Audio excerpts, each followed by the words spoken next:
बचपन में हमें सौर मंडल के बारे में या तो गलत पढ़ाया गया या फिर गलत ढंग से पढ़ाया गया। हम अब तक यही जानते हैं कि सूर्य हमारे सौर मंडल का केंद्र है और धरती सहित बाकी ग्रह सूर्य की परिक्रमा करते हैं, जिसे हम में से 99% लोग इस तरह से ही विजुअलाइज करते हैं, जो कि गलत है। वास्तव में धरती सूर्य के चारों तरफ कुछ इस तरह से घूमती है। हर बार धरती सूर्य का चक्कर अलग अलग पाथ से करती है। इसके अलावा हमें यह भी बताया गया कि हमारा सौर मंडल मिल्की वे गैलेक्सी का ही एक हिस्सा है। साथ ही हम यह भी जानते हैं कि बिग बैंग धमाके के बाद हर एक गैलेक्सी दूसरे गैलेक्सी से हजारों किलोमीटर प्रति सेकंड की गति से दूर होते जा रहे हैं। इतना तो हम सभी जानते हैं, लेकिन वास्तव में हमें इन सभी चीजों को एक साथ समअप करके नहीं बताया गया। असल में धरती सूर्य का चक्कर इस तरह से नहीं लगाती, बल्कि कुछ इस तरह से लगाती है, क्योंकि इस ब्रह्मांड में हर चीज मोशन में है। कोई भी चीज एक ही जगह पर स्थिर नहीं है, बल्कि अपने अक्ष पर घूमने के साथ साथ एक लीनियर मोशन में भी है, क्योंकि गैलेक्सी एक दूसरे से दूर जा रहे हैं। अगली बार धरती के घूर्णन को विजुअलाइज करना हो तो उसे ऐसे नहीं, बल्कि कुछ इस तरह से कीजिएगा। कुछ इस तरह से हम और हमारी धरती इस यूनिवर्स में ट्रेवल करते हुए सूर्य की परिक्रमा करते हैं। जानकारी अगर थोड़ी सी भी अच्छी लगी हो तो लाइक करने के बाद चैनल को सब्सक्राइब जरूर कर लेना।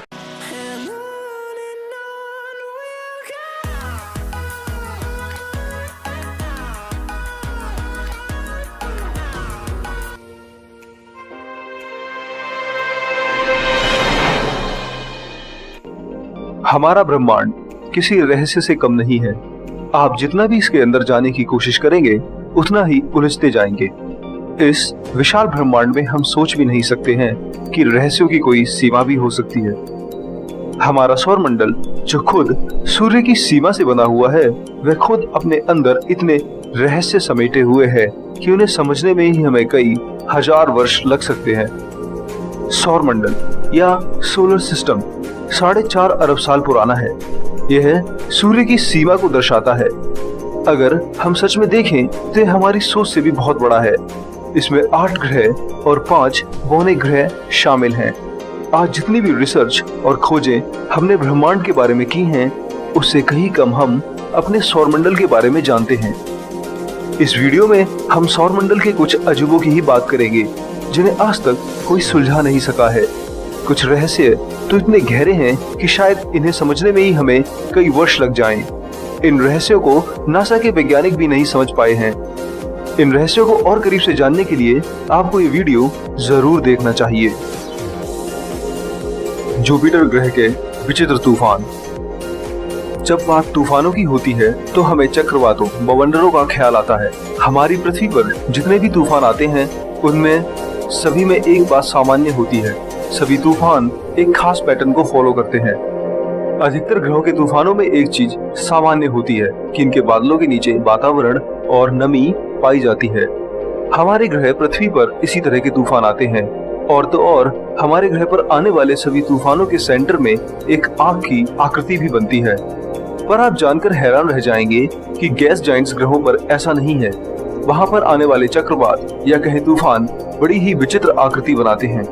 जहां आमतौर पर धरती पर गोलाकार तूफान आते हैं, तो इन विशाल गैस के ग्रहों पर तूफान वैज्ञानिकों की थ्योरीज को चुनौती देते हैं। जुपिटर ग्रह पर आने वाले तूफान अक्सर हेक्सागोनल आकार के होते हैं। अगर आपने मधुमक्खी का छत्ता देखा है, तो ठीक उसी तरह के आकार के तूफान बनते हैं। इन तूफानों या साइक्लोन्स की ये आकृति वैज्ञानिकों के लिए पहेली बनती जा रही है। देखा जाए तो यह घटना केवल जुपिटर पर नहीं होती है। साल 1988 में वैज्ञानिकों ने ठीक इसी तरह के आकार वाले चक्रवातों को शनि ग्रह पर भी देखा था। इस तरह के कई तूफान आप जुपिटर पर देख सकते हैं, जो एकदम मधुमक्खी की छत्ते की तरह ही दिखते हैं। वैज्ञानिकों ने इसके पीछे कई सिद्धांत पेश किए हैं, पर कोई भी सिद्धांत इस पहेली को सही से नहीं समझा सका है। हो सकता है कि आने वाले निकट भविष्य में हम शायद इस रहस्य से पर्दा उठा ही लेंगे। एक ऐसा चांद जो अखरोट की तरह दिखाई देता है। कल्पना कीजिए कि धरती के सभी पर्वत और पहाड़ उसकी सतह पर ना होकर के ग्रह के बीचों बीच यानी कि इक्वेटर पर बन जाएं। जितने भी बड़े पर्वत और पर्वतमालाएं हैं, वह सभी पृथ्वी के इक्वेटर पर आकर के चिपक जाएं। हालांकि ऐसा हमारी पृथ्वी पर होना बहुत मुश्किल लगता है, पर शनि ग्रह का एक चंद्रमा ऐसा ही है, जिसकी सतह के बीचों बीच बहुत बड़ी बड़ी पर्वतमालाएं मौजूद हैं।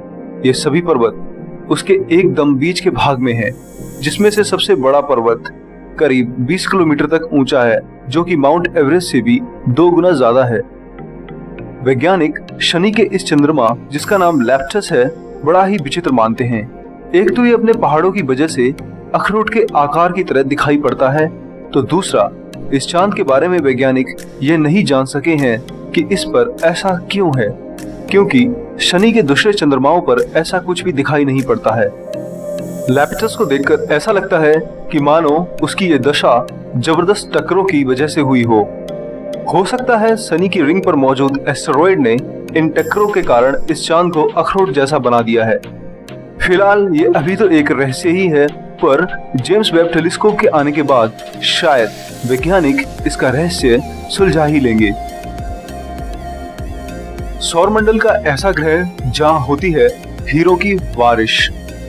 आज से 12 साल पहले प्लूटो को ग्रह माना जाता था।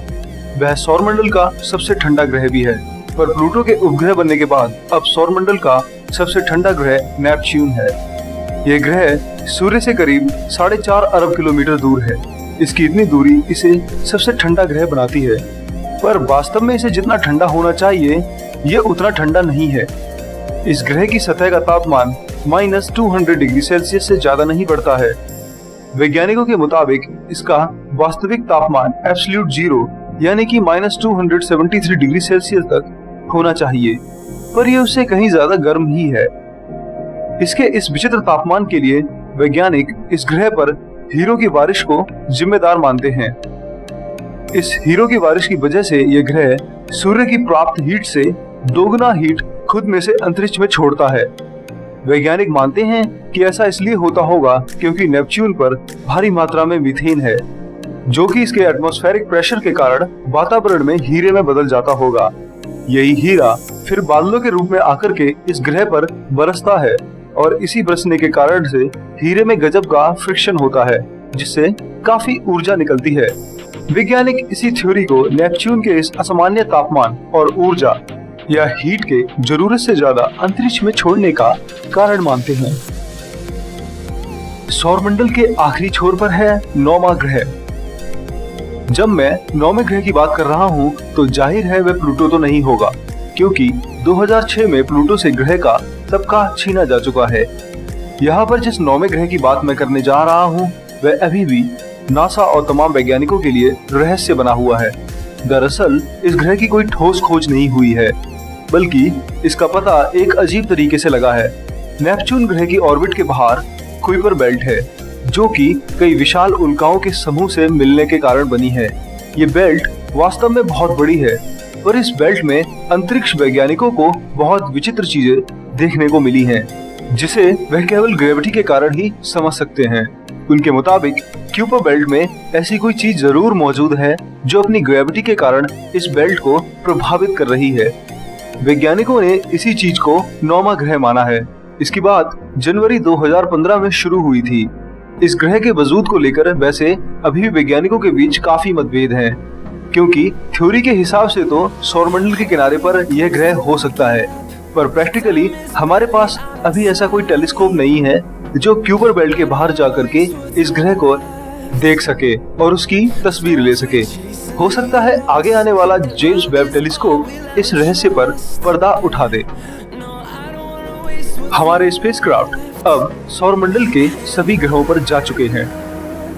वैसे तो हम 60 सालों से सौरमंडल को आधुनिक तौर तरीकों से देख रहे हैं, फिर भी हम इसे समझने में बहुत ही कम सफल हुए हैं। नासा और यूरोपियन एजेंसी ने अपने कई स्पेसक्राफ्ट कई ग्रहों पर भेजे थे, जिन्होंने उन ग्रहों की तस्वीरें और वहां के वातावरण की सटीक जानकारी दी। आपको जानकर हैरानी होगी कि इन 60 सालों में हमारे स्पेसक्राफ्ट अब सौरमंडल के हर ग्रह पर पहुंच चुके हैं। इन सभी स्पेसक्राफ्ट्स में 2 यान ऐसे रहे हैं जिन पर आज भी वैज्ञानिकों की नजर बनी रहती है। वॉयेजर 1 और वॉयेजर 2 नाम से जाने जाने वाले ये दोनों सन 1977 में लॉन्च किए गए थे, और अब तक 41 वर्षों के अपने इस सफर में वह Mars, Jupiter, Saturn, Uranus, Neptune और प्लूटो इन सभी को पीछे छोड़ सूरज की सीमा से भी दूर चले गए हैं। वॉयेजर 1 तो अब तारों के सफर यानी कि इंटरस्टेलर सफर पर निकल चुका है, और आने वाले 40,000 सालों में वह सूर्य के पड़ोसी तारे प्रॉक्सिमा सेंचुरी तक पहुंच जाएगा। पर अफसोस तब ये स्पेसक्राफ्ट हमें कोई संदेश नहीं दे पाएगा। सूर्य का एटमॉस्फेयर उसकी सतह से भी लाखों गुना गर्म है। सूर्य हमारे सौरमंडल का आधार है। इसे हम सौरमंडल का भगवान भी कह सकते हैं। इसकी वजह से ही सोलर सिस्टम यानी हमारा सौरमंडल टिका हुआ है। वैसे तो सूर्य एक तारा है जो कि हमेशा लटकता रहता है, पर इस तारे में भी एक विचित्र बात है। इसकी सतह का तापमान इसके वायुमंडल यानी कि एटमॉस्फेयर से लाखों गुना कम है। आमतौर पर सौरमंडल के ग्रहों और सभी चीजों का वायुमंडल उसकी सतह से ठंडा होता है, पर इस तारे ने वैज्ञानिकों को हैरान करके रखा है। इसकी सतह का तापमान तो 5500 डिग्री सेल्सियस है, पर इसके एटमॉस्फेयर का तापमान 10 लाख से लेकर 1 करोड़ डिग्री सेल्सियस तक हो जाता है। यह हैरान कर देने वाली सूर्य की सच्चाई अभी तक अनसुलझी ही है, पर वैज्ञानिक इस पर एक थ्योरी जरूर देते हैं।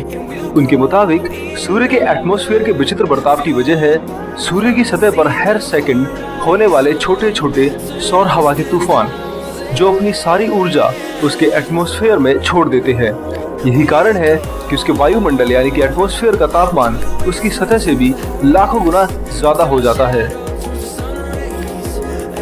हमारी सोच से भी बड़ा है हमारा सौरमंडल। वैसे तो जब हम ब्रह्मांड की कल्पना करते हैं तो हम तारों और ग्रहों को एक धूल के कण के बराबर मानकर चलते हैं, पर वास्तव में हम खुद ही इतने छोटे हैं कि ये जो तारे और ग्रह जो हमारे ब्रह्मांड के सामने एक धूल के कण के बराबर है, वही आकार में हमारी कल्पना को मात दे देते हैं। हमारा सूर्य अपने अंदर 10 लाख पृथ्वी समा सकता है। जुपिटर ग्रह इतना बड़ा है कि इसमें हम 1300 पृथ्वियों को एक लाइन में रख दें तो भी कुछ न कुछ जगह खाली बच ही जाएगी। हमारा सोलर सिस्टम 122 एस्ट्रोनॉमिकल यूनिट में फैला हुआ है।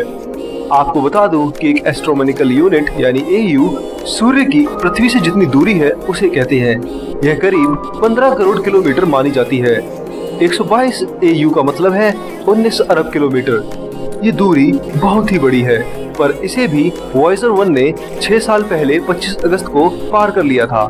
हालांकि इसे ऐसा करने में 36 साल लग गए थे, पर अगर हम मानव मिशन को करने की सोचें तो उसमें 36 साल से कहीं ज्यादा का वक्त लग सकता है।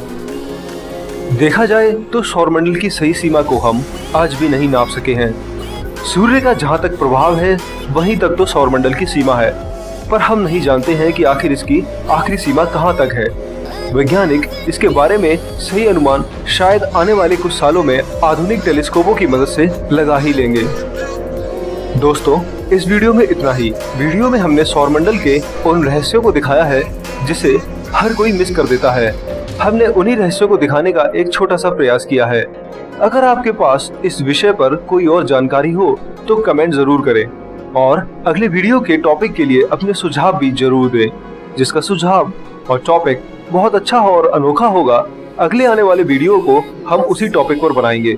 तब तक के लिए आप इस वीडियो को जमकर शेयर और कमेंट कीजिए।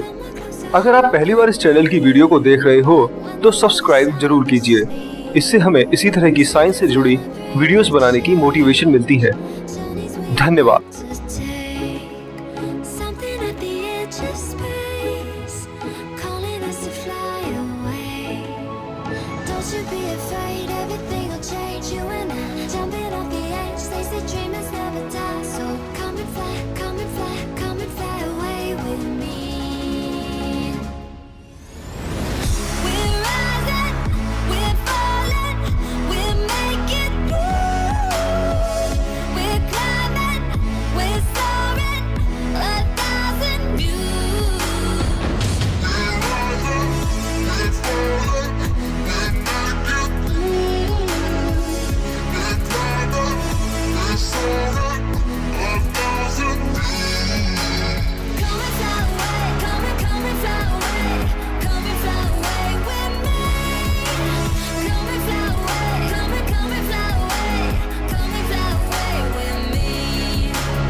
Something's gonna bring the change. Journeys we are meant to take. Something at the edge of space.